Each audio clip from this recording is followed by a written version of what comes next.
Despite immense wealth from over 100 million record sales, including 24 gold albums, Aretha Franklin remains the down-home superstar who lives to perform. There is Detroit, there's Chicago, there's L.A., and there's Philadelphia, and places like that, but New York is one fabulous artist. I mean, they just get right into it with you, and it's just give and take all night.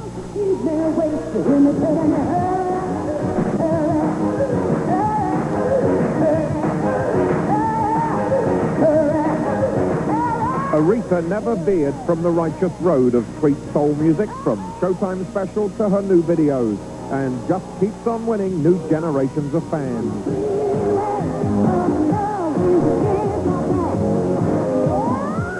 Her freeway to fortune led to the good life, some fancy auto exotica and a sprawling home in an exclusive Detroit suburb.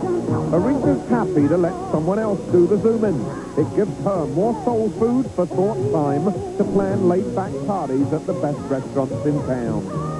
With such a heady social world, we wondered how Lady Soul manages to unwind. I usually lay back and do a whole lot of nothing when I'm unwinding. Nothing at all. I just eat a lot of good food, and I listen to a lot of good music, and I watch a lot of good TV. My Kobe's and Dynasty and Lifestyles and things like that. I love the soap. I watch them from the time they get started in the morning until they go off just about in the afternoon. A 10-time Grammy winner whose hits go back nearly 20 years, Aretha never compromised her gospel roots with passing musical trends. She proved there really was more to Saturday nights than disco fever.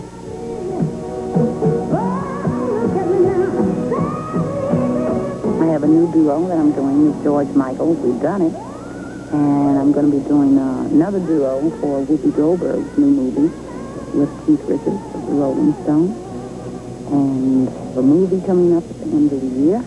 But is Aretha's own story ever going to be on the big screen? My agent just sent me a letter saying just that. Said, hey, I'm living it. How can you do my life story? Well, they can do it to date, but I'm living it.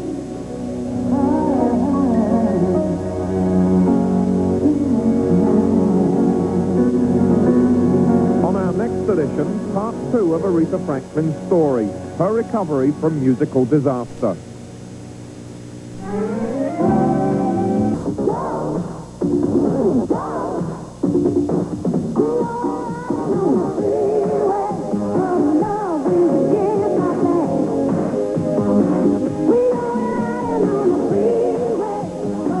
Took a little detour, but Aretha's right back in the driving seat.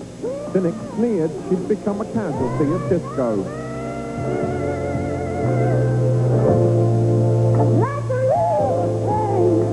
Now she can look back from the rearview mirror and ask, who's zooming who? And you're pretty good lungs. The preacher's daughter bellowed the fires of soul in her neighborhood church. It was the gospel according to Aretha. When I first began to sing in the choir, I was about 10. And I was the pianist for the choir, and I was also a featured soloist. And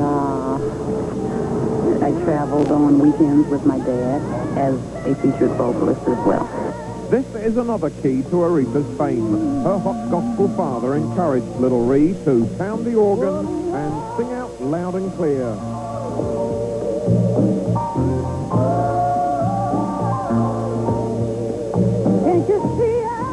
Then the hallelujahs gave way to a new sound. Aretha discovered doo-wop.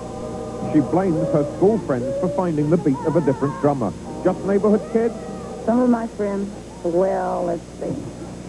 At Motown, Smokey and I grew up together. The Temptations I know very well. The Spinners. Mary Wells I knew when she first started at Motown. Smokey was who else? Smokey Robinson.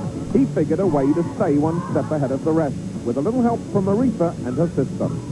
Irma and I used to go out to the amateur shows and watch flamingos. We were crazy about the flamingos. And so Smokey asked us once to show him the flamingo choreography, and we showed him that, and they kind of worked on that, and then he went home, and I guess they went in the woodshed and came out doing it. Soon Aretha was stepping out too. At 18, she signed a record deal, but it took 6 years of low notes in obscurity before her career went upscale. Her album, I Never Loved a Man, went solid gold. Her trademark version of Otis Redding's Respect earned the right to call it her own. But speaking of respect, just what was this siren of soul like as a child? A terror, maybe? Oh, no. No. I was a very nice little girl, and I'm a very nice lady now. Lady Soul. Over the years, Aretha has recorded hits that went solid gold with every musical taste. Shana Fools, Natural Woman, Since You've Been Gone. Her image changed, yet Aretha never missed a beat. Then, disaster. 70s disco fever put her soul sound on the back burner for too many Saturday nights. She could have gone disco too, but Aretha said, surely not.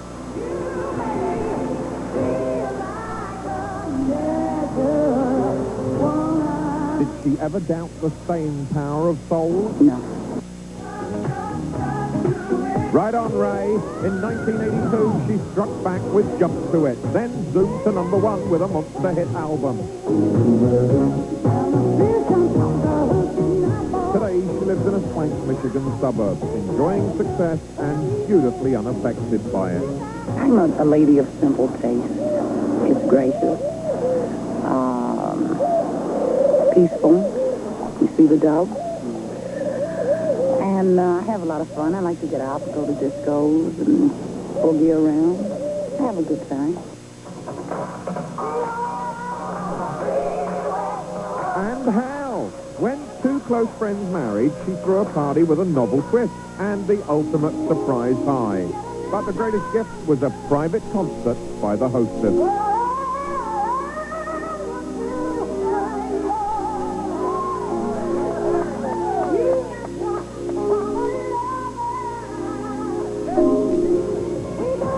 Aretha Franklin is still on the freeway of fun, and there's not a red light in sight.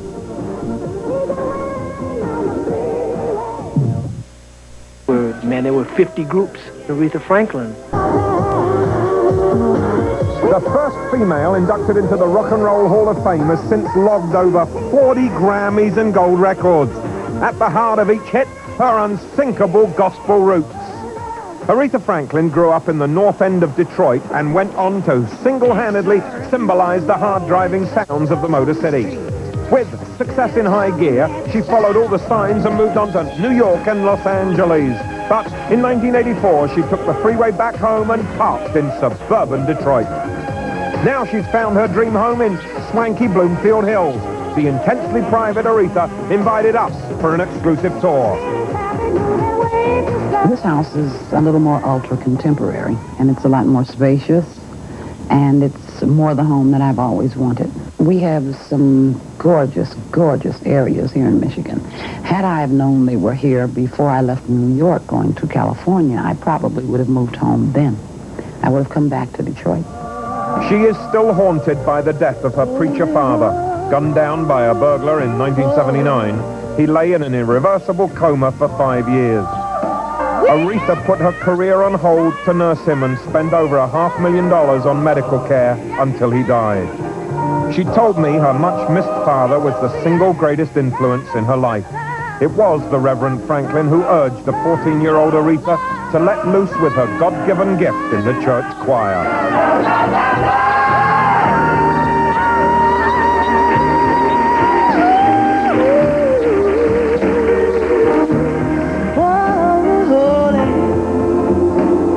Stirring sermons still steer her straight on the road to righteousness. God has meant anything in your life, you ought to be willing to say anyway. What do you think it is that your father really taught you about life? How to deal with it, how to cope with it? How to stand up and be my own person, and how to be positive and just be myself. And the rest would take care of itself. Did he predict you had a big future ahead of you as a singer? Yes, he did. He did. He did say, that he felt one day that Kings, and I would sing for Kings